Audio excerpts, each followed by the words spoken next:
Safety कवच बनवणार आहे। मी तुमच्यासाठी सेफ्टी कवच आणलेली आहे। ह्या पूर्ण व्हिडिओमध्ये एक सेफ्टी कवच आहे की कोणत्या कोणत्या तुम्हाला सेवा करायची आहे, जेणेकरून तुमच्या आजूबाजूला एक सेफ्टी कवच होणार आहे आणि सगळ्याकडून तुम्ही पास नाही डिस्टिंक्शन मध्ये येणार आहे। तर रोज आपल्याला पूजा करणे जेवढं महत्त्वाचं आहे, तेच पूजा कशी करायची आहे, कोणत्या देवाची करायची आहे तेही जाणून घेणे तेवढंच महत्त्वाचं आहे। कारण आपण मेहनत करतो, खूप मेहनत करतो, पण ज्या दिशेमध्ये आपल्याला मेहनत करायचं आहे त्या दिशेमध्ये आपण मेहनत न करता चुकीच्या ठिकाणी जर आपण मेहनत करत असेल, चुकीच्या दिशेने जर आपण मेहनत करत असेल, तर तुम्हाला रिझल्ट कसं भेटणार आहे?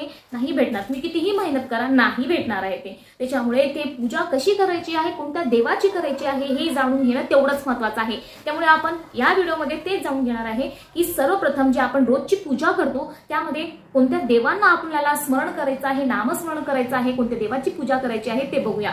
तर सर्वात आधी तुम्हाला सगळ्यांना श्री स्वामी समर्थ, स्वामींना तुम्ही जपा म्हणजे तेही तुम्हाला जपतील। तर चला आजच्या व्हिडिओला सुरुवात करूया।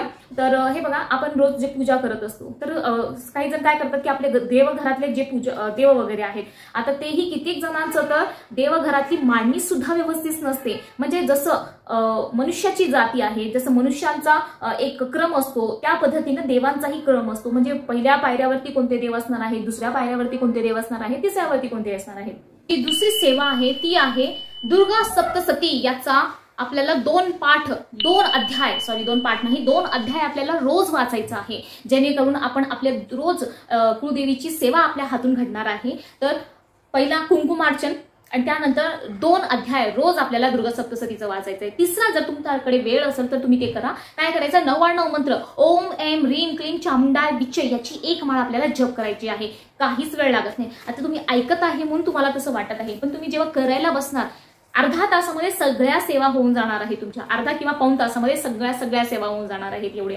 तर तुम्ही नक्की करा। तुमचे आयुष्य बदलायचं असेल तुम्हाला आणि तुम्हाला खरंच असं वाटत असेल की नाही मला खरंच काहीतरी करायची इच्छा आहे, माझं आयुष्य मला बदलायचं आहे, माझी परिस्थिती मला बदलायची आहे, तर तुम्ही ह्या सेवा नक्कीच करणार आहेत आणि करायलाच पाहिजे। तुमची परिस्थिती कशीही असो, आज तुमची परिस्थिती चांगली आहे म्हणजे असं नाही की आयुष्यभर चांगली असणार आहे। कारण की रात्र झाली की सकाळ होते, सकाळ झाली की रात्र होते, रात्र झाली की सकाळ। असं काय आहे, हे पावसाळा आहे, हिवाळा आहे, उन्हाळा आहे। असं नाही ना की हमेशा उन्हाळाच राहणार आहे, असं नाही की हमेशा पावसाळाच। जेव्हा प्रकृती आपल्याला स्वतः सांगत आहे की हमेशा आयुष्यभर दिवस सारखे राहत नाही, स्वतः प्रकृती सांगत आहे आपल्याला, तर तुम्ही सुद्धा हा विचार करा की आपल्या आयुष्यातील दिवस सुद्धा सारखे राहणार नाही। अप्स अँड डाऊन्स लाईफ मध्ये येतच राहणार आहे। कधी खूप चांगले दिवस येतात, कधी खूप वाईट दिवस येतात। तर त्या वाईट दिवसांसाठी तुम्ही ही सेवा करत राहा। पैसा आज कमवलाय म्हणजे आजच खर्च करायचा आहे असं नसतो। वाईट काळासाठी जसं आपण पैसाचा साठा करतो ना, तसं तुम्ही पुण्याचा साठा करा, सेवेचा साठा करा। अहो सांगितलं जातं, गुरुमाऊली स्वतः सांगितलं, जर तुम्ही स्वामींना एक वेळा त्यांचं नाव घेतलं, श्री स्वामी समर्थ असं एक वेळा सुद्धा मनाने जर नाव घेतलं ना, तर त्याची सुद्धा उसनं ते ठेवत नाही त्यांच्यावर, त्याची सुद्धा, कारण त्यांना काहीच लावत नाही। फक्त एक लंगोट घातलेले आहे त्यांनी, दुसरं त्यांना काहीच लागत नाही। म्हणजे विचार करायची गोष्ट आहे की आपले स्वामी काहीच ठेवत नाही, ते सगळं तुम्हाला वापस करणार आहेत आणि तेही व्याजासहित। तर त्यामुळे चांगले कार्य करा। दुनिया बघो न बघो, पण आपले स्वामी आपल्याला वरून बघताय ना असं वागावं माणसानं, की नाही। आपण काय करतो, कोण आपल्याला बघत आहे चला चोरी करा, कोण आपल्याला बघत आहे दुसऱ्यांना त्रास द्या मुद्दामून, कोण आपल्याला बघत आहे दुसऱ्यांची निंदा करा, पण कोण बघत नाही। कोणाशी घाबरू नका, व्यक्तीशी अजिबात घाबरू नका। एवढे मतलबी व्यक्ती असतात ना, खूप मतलबी असतात लोक। त्याच्यामुळे व्यक्तीशी तुलना करू नका, व्यक्तीशी हे करू नका। तुम्ही भ्यायचं असेल तुम्हाला खरंच, तर त्या जे ब्रह्मांड नायक आहे ना, जे सगळीकडे उपस्थित आहेत त्यांच्यावर विश्वास ठेवा आणि त्यांना घाबरायचं असेल तर की ते बघत आहे, माझे स्वामी बघत आहे। त्यांनी जर बघितलं की मी अशी वाईट कामं करते तर त्यांना किती दुःख वाटणार आहे ह्या गोष्टीचा।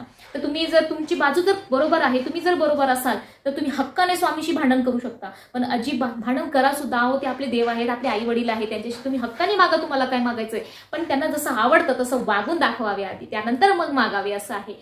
तर हे कुंकुमार्चन वगैरे करा तुम्ही। कुंकुमार्चन सर्वात आधी आपल्याला करायचं आहे। त्यानंतर दुर्गा सप्तशतीचा पाठ तुम्हाला करायचा आहे। फक्त 2 अध्याय आपल्याला रोज वाचायचा आहे आणि त्यानंतर तुम्हाला जर वेळ असेल तर ओम ऐम ह्रीम क्लीम चामुंडाय विच्चे हा 99 मंत्राचा एक माळ जप करायचा आहे। हा फक्त नॉर्मल जप नाही आहे, तुम्ही जे जप करत आहे ना, मी एक व्हिडिओ सुद्धा ह्यावरती बनवलेला आहे। 99 मंत्र मोस्ट पॉवरफुल मंत्र, म्हणजे का मोस्ट पॉवरफुल मंत्र आहे हे त्या व्हिडिओवरती नक्की जाऊन तुम्ही बघा, मी लिंक देऊन देणार आहे। खूप पॉवरफुल मंत्र आहे, डिटेलमध्ये एक्सप्लेन केलेला आहे तो। आणि त्यानंतर आपल्याला तिसरं येतं आपले गुरु, आपल्या गुरूंची आपल्याला सेवा करायची आहे। तर गुरूंची सेवा म्हणजे काय करायचं आहे, जे आता आमचे गुरु स्वामी समर्थ त्यांची एकदम सोपी सेवा आहे. काय की जे दुःखी लोक आहे, तुमच्या दारापर्यंत एखादा दुःखी व्यक्ती आहे की नाही माझ्या आयुष्यामध्ये असं खूप त्रास आहे यार, माझे हेच काम होत नाही, माझे तेच काम होतं. आता आपले जे मैत्रिणी आहेत, आपले जवळचे आहे, ते सांगत असतात आपल्याला, नाही होताई असं नाही झालं, नाही होताई माझ्या मुलीचं लग्न होत नाही, नाही होताई माझ्या मुलांचं ह्या कॉलेजमध्ये ऍडमिशन होत नाही, नाही होताई माझं नवरा व्यसनी आहे तर त्यासाठी काय करू. तर खूप सगळे सेवा आहे जे तुम्ही तोंडी सांगू शकता. आता ह्या सांगायला असं नाही की एखादा एक्सपर्ट व्यक्ती सांगायला पाहिजे, असं काहीच नाहीये. हा तुम्हाला, तुम्ही जर केंद्रात जात असाल, तुम्हाला 4 गोष्टी माहित असेल तर तुम्ही सांगा त्यांना की ताई असं आहे ना, असं करा तुम्ही, नक्की होणार, नक्की होणार. मग तुम्ही स्वतः सांगू शकता. म्हणजे तुम्ही सांगितलं ना त्यांचं भलं होणार आहे आणि त्याचं पुण्य तुम्हाला सुद्धा भेटणार आहे. आणि ते आयुष्यभर एकदा तुमच्या सांगितल्यानं त्यांचं जर भलं झालं ना, ते आयुष्यभर व्यक्ती तुमचं नाव घेणार आहे की नाही ह्या ताईने सांगितलं म्हणून माझं आज एवढं चांगलं झालेलं आहे. माझ्या मुलींचं असो, मुलांचं असो, जे काही प्रश्न आहे, घराचा प्रश्न असो, आजाराचा प्रश्न असो, सगळं सुटलेलं आहे म्हणून ते तुमचं नाव घेणार आहे आणि तो तुम्हाला पुण्य सुद्धा मिळणार आहे. तर स्वामीची आपली जसं आता गुरु स्वामी आहेत, तर स्वामीची सेवा सर्वात साधी सोपी की एक तर समाज कल्याण करा. समाज कल्याण म्हणजे काय करा की तुम्हाला गावोगावी जायचं असेल तर तुम्ही जाऊ शकता. केंद्राकडून भरपूर जण जातात ग्राम अभियानसाठी. पण तुम्हाला जर तसं शक्य नसेल तर माझ्यासारखं आता युट्यूबद्वारे मी जे करत आहे हे सुद्धा ग्राम अभियान आहे. म्हणजे लोकांपर्यंत 10 लोकही जर बघितलं हा व्हिडिओ ना, त्यांचं काम सफल झालं असं माझं म्हणणं आहे. माझं जे काम आहे 10 पैकी जर 10 लोक बघणार आहेत, त्यामधून एक व्यक्तीने पण जर आपल्या आयुष्यामध्ये ह्या गोष्टी केल्या आणि त्याचं चांगलं झालं तर माझ्या खात्यावर पुण्य जमा झालं असं मी नक्कीच असं होतो. ऍक्च्युली माझ्या खात्यावर ते पुण्य जमा होणार आहे. तर असं माझं म्हणणं आहे की हा सुद्धा एक ग्राम अभियान आहे. आपल्या आजूबाजूच्या लोकांची मदत करा. गुरुसेवा हीच आहे, त्यांना दुःखातून मुक्त करा. आणि त्यानंतर आपले जे स्वामीचा साधा सोधा जे सेवा आहे 3 अध्याय रोज स्वामी चरित्र सारामृत रोज 3 अध्याय आणि रोज 11 माळी जप आपल्याला करायचा आहे. 3 अध्याय का करायचा, 11 माळी जप का करायचा आहे ते मी लिंक देऊन टाकणार आहे. तुम्ही डिटेलमध्ये बघा की 11च माळी का सांगितले गेलेले आणि 3च अध्याय सांगितले गेलेले का, त्याच्यामागे काय कारण आहे. तर ते सुद्धा मी तुम्हाला चॅनलच्या शेवटी सगळ्या गोष्टीची लिंक देणार आहे, सगळ्या व्हिडिओची. तुम्ही बघा, तुम्हाला जे आवडलं ते व्हिडिओ बघा, नाहीतर राहू द्या. मी तर माझं ग्राम अभियान करणार आहे. तुम्ही तुमच्या आयुष्यामध्ये त्याचा किती लाभ घेणार आहे ते तुमच्यावर राहू द्या.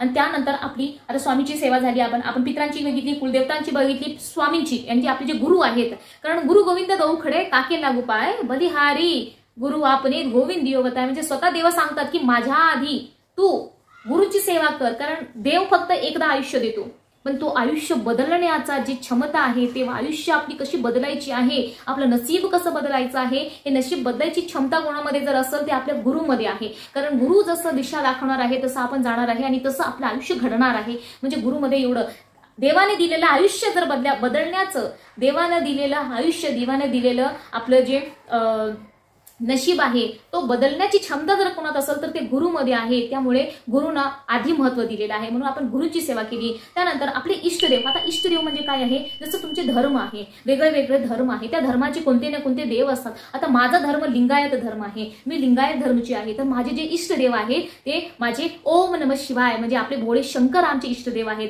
आमच्याकडे आमच्या धर्मामध्ये लिंग घातलं जातं गळ्यामध्ये, ज्यामध्ये छोटंसं लिंग असतं महादेवांचं आणि त्याची पूजा आमच्याकडे केली जाते. दीक्षा घेतलेल्या प्रत्येक व्यक्तीने ते कुठेही जाओ, ह्या पूर्ण विश्वाच्या कोणत्याही कोपऱ्यात जाओ, त्यांच्याकडे एक छोटीशी वाटी आणि एक छोटासा प्लेट असतो आणि ते नित्य नेमाने आपल्या जे लिंग आहे त्याची पूजा करतातच. आणि त्या लिंगावर पाणी घातल्याशिवाय म्हणजे त्या लिंगाला आंघोळ घातल्याशिवाय ते जेवत सुद्धा नाही. पाणी म्हणजे चहा वगैरे आता घेतात, आता एवढं कडक करत नाही कोणी, चहा वगैरे घेतात पण जेवण नाश्ता अजिबात करत नाही. लिंगावर पाणी टाकल्यावरच म्हणजे लिंगाची पूजा केल्यावरच त्या गोष्टी करतात. हे आपले कुळाचे जे देव आहेत, कुळ म्हणजे आपले जे धर्म आहे, प्रत्येक धर्माचे कोणते कोणते देव असतात. जसे बौद्ध धर्म आहे तर बौद्धांचं काही मंत्र वगैरे असतात, तसं एक ओम नमः शिवाय आमचं हे जप असतो. एक माळी, ते 1 माळ, 8 माळ, 11 माळ ज्याच्या आवडीनं, पण 1 माळ कंपल्सरी असतो. ते आमचे इष्टदेव आहे, त्यांची पूजा करायची आहे आपल्याला. गुरुची झाली, त्यानंतर जे तुमचे इष्टदेव आहे त्यांची तुम्हाला पूजा करायची आहे. आणि त्यानंतर आपले जे आता घरातले देव आहेत त्यांची पूजा करायची आहे. म्हणजे ही एक क्रम आहे, पूजा करण्याची क्रम आहे. आता प्रत्येक ह्याच्यामध्ये काय करायचं आहे, कोणती सेवा करायची आहे मी तुम्हाला सांगितलेलं आहे. सर्वात आधी पितरांची सेवा, कुळदेवतांची सेवा, आपली गुरुची सेवा, इष्टदेवांची सेवा, मग घरातले जे देवघर आहे त्यांची पूजा आणि तुळशीची पूजा, दारावर शिंपडणं, पुसणं, रांगोळी काढणं, सूर्याला अर्घ देणं, हे प्रत्येक बाईनं करायलाच पाहिजे. कारण ह्याच्यामध्ये खूप मोठा सायन्स आहे, खूप मोठा तर्क आहे. त्यामुळे सांगितलं गेलेलं आहे आणि ते तुम्ही नक्की याचं पालन करा. म्हणजे तुम्हाला आपोआप जाणवणार आहे की काय बदल घडत आहे असं, आणि काय काय होत आहे मग तुम्हाला नक्की जाणवणार आहे ह्या गोष्टी. ह्या मागे खूप मोठा तर्क आहे. नक्की तुम्ही ह्या गोष्टी करा. आणि अजून एक आहे, ह्यानंतर तुम्हाला तुमचे जे नवग्रह आहे, नवग्रह त्यांची सुद्धा तुम्हाला सेवा करायची आहे. जे नवग्रह स्त्रोत आहे आपल्या ह्याच्यामध्ये ते 45 पान नंबर 45 यावरती दिलेला आहे. आता मी सुरू केलेली आहे ऍक्च्युली ही सेवा, एक 4 दिवस झालं मी सुद्धा सुरू केलेली आहे. तर मला खूप छान वाटत आहे म्हणून म्हणले की तुमच्यासोबत शेअर करा. असं पण मी तुमच्यासोबत शेअर करणारच होते त्या गोष्टी. तर नवग्रहाची सेवा पण आपल्याला करायची आहे. फक्त एक पानाचा हा पाठ सेवा आहे. नवग्रह स्त्रोत म्हणून असं दिलेलं आहे. 45 पान नंबर 45 असं दिलेलं आहे. तर पान नंबर 45 वरती दिलेलं आहे आणि ते सेवा तुम्हाला करायची आहे. फक्त पटकन वाचून घ्यायचं आहे. त्या व्यतिरिक्त तुम्हाला जर असं वाटत असेल की अजून आपल्याला काय करायचं आहे तर गणेश पूजा करा. गणेशाचं अथर्वशीर्ष आहे त्याची पूजा करा. हनुमान चालीसाचा पाठ करा. रोज कालभैरवाष्टक तुमच्या घरात व्हायला पाहिजे. आणि त्यानंतर तुम्ही जे रामरक्षा आहे ते सुद्धा करा. रामरक्षाचा फरक खूप आहे. तुम्ही महिनाभर करा. त्यानंतर तुमच्या घरामध्ये, तुमच्या मुलामध्ये, तुमच्यामध्ये, तुमच्या नवऱ्यामध्ये, सगळ्यामध्ये जर नाही फरक जाणवला तर बघा, हा फक्त तंत्र मंत्र किंवा फक्त वाचायचं आहे म्हणून वाचायचं असं काही नाही. ह्याच्यामध्ये खूप मोठा पॉवर आहे. जेव्हा तुम्ही 1 महिना 2 महिना तुम्ही जेव्हा कंटिन्यू ह्या सेवा करणार आहे तेव्हा तुम्हाला ह्याची पॉवर तुम्हाला कळणार आहे, कसं त्यांच्यामध्ये रामाचे गुण आलेले असतात. मी एक तुम्हाला साधा उदाहरण सांगते की आपण एका दिवशी थंडीमध्ये तुम्ही 2 दिवस 1 दिवस फक्त ताक पिऊन बघा, लगेच दुसऱ्या दिवशी तिसऱ्या दिवशी तुम्हाला सर्दी होते का नाही तुम्ही बघा. आणि त्यानंतर तुम्ही गरम पाणी, गरमीमध्ये उन्हाळ्यामध्ये तुम्ही पपई खावा, बघा तुम्हाला गरमीचा त्रास, हीटचा त्रास होतो का नाही तुम्ही बघा. अरे एक नॉर्मल पपई स्वतःचं काम करू शकते, एक नॉर्मल ताक स्वतःचं काम करू शकते. फ्रीज मधलं पाणी पिऊन बघा तुम्ही, गडगड गडगड गडगड थंडीच्या दिवसामध्ये घसा बसेल. आईस्क्रीम खाऊन बघा, घसा बसेल, आवाज बदलेल. एक छोटस 2 रुपयाची 10 रुपयाची आईस्क्रीम, ताक हे तुमच्या आयुष्यावर परिणाम करतात. मग हे रामरक्षा, हे पितृसूक्त, हे नवग्रह स्त्रोत हे तुमच्यावर नाही परिणाम करणार का? कोणताही मंत्र असो, साधा सुधा श्री स्वामी समर्थ मंत्र हा खूप छोटा वाटते, षडाक्षरी मंत्र म्हणलं जातं ह्याला. हा मंत्र छोटासा मंत्र आहे पण खूप मोठी याची तुम्हाला प्रभाव तुमच्या आयुष्यामध्ये दिसणार आहे. याचा कमाल खूप मोठा आहे. बोलतात ना, मूर्ती छोटी कीर्ती मोठी, अशा या गोष्टी असतात. तर हे मंत्र उगाच नाही आहेत. मंत्रामध्ये खूप शक्ती असते. मी बोलल्यानं काहीच होणार नाही. जेव्हापर्यंत तुम्ही उठून तुमचे आयुष्य बदलायचं आहे, तुम्ही म्हणून हे विचार करून तुम्ही ह्या सेवा नाही करणार तोपर्यंत तुमचं आयुष्य बदलणार आहे. तुम्ही दिवसभर कितीही माझे व्हिडिओ बघा, कोणाचेही व्हिडिओ बघा, कितीही ऐकत बसा, पण तुम्ही स्वतः जोपर्यंत करणार नाही तोपर्यंत आयुष्य बदलणार नाही. आणि परत अजून सांगण्यासाठी भरपूर आहेत गोष्टी, परत आपण दुसऱ्या व्हिडिओमध्ये बघू शकतो. तर चला, श्री स्वामी समर्थ तुम्हाला अजून एकदा. तर नवग्रह मंत्र आपल्याला म्हणायचा आहे. आणि मी तुम्हाला आता कसं आहे आपल्या प्रत्येकाच्या आयुष्यामध्ये बघा, जेव्हा आपलं आयुष्य विकट होतो, आपल्या आयुष्यामध्ये गोंधळ निर्माण होतात ना, तेव्हा काय असतो की आपल्याला असं वाटतं की नाही चला मी ज्योतिषाकडे दाखवते, तर माझी हात बघितलं, माझं कुंडली बघितलं, त्याच्याने काय होत नाही. फक्त एखाद्या व्यक्तीच्या आयुष्यामध्ये जर गडबडी निर्माण जेव्हा होते ना, म्हणजे काय असतो की त्याच्या आयुष्यामध्ये खूप सगळ्या गोष्टी गोंधळलेल्या असतात. ते गडबडी कोणामुळे होते? खूप काही गोष्टी असतात. जसे पितरांचे दोष आहे, गडबड होणार. कुलदेव नाराज आहे, गडबड होणार. तुमचे गुरु नाराज आहेत, गडबड होणार. तुमचे ग्रह नाराज आहेत, गडबड होणार. तुमचं ज्योतिष काहीच करणार नाही.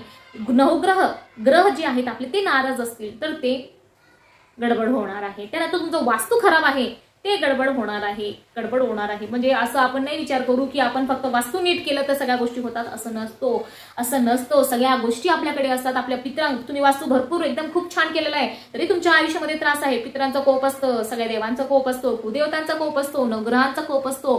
तर त्यासाठी तुम्हाला आम्ही आता जे कुलदेवत कसं प्रसन्न करायचं आहे, पित्र कसं प्रसन्न करायचं आहे, पितरांना कसं संतुष्ट करायचं आहे, स्वामीची कसं सेवा करायची, सगळ्या गोष्टी तर मी सांगितलेल्या. सगळ्या देवतांना कसं प्रसन्न करायचं ह्या सगळ्या गोष्टी करा. आणि त्यानंतर आपण